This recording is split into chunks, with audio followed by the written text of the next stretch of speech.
Hello, friends, community, church family. Hope you're doing well this week. I know it's been a challenging couple weeks. There's just been a lot of things in the news that have been a little bit chaotic, divisive for sure, and troubling to many of us. And I want to talk about those this weekend to a certain extent as well. But we're going to be continuing in our series in the book of Amos. And Amos is probably my favorite of the prophets because he was just an ordinary guy.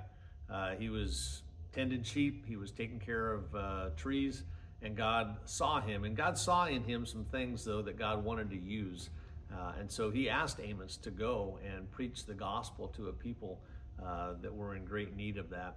But what he saw in Amos and what God looks for in you and in me is, are we willing to be courageous? Courageous obedience to God.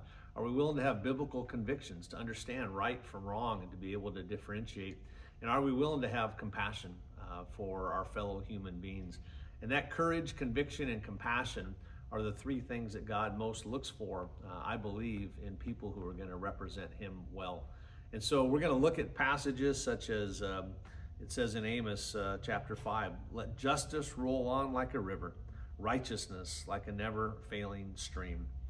And we want to take a look at this passage in Amos, and so I would encourage you to read that in advance as we get together and look at how your life, my life, can demonstrate courage and conviction and compassion. And certainly we'll look at others in our culture and in our church family, and look at how we can be encouraging one another in that in the days to come. Hope to see you this weekend.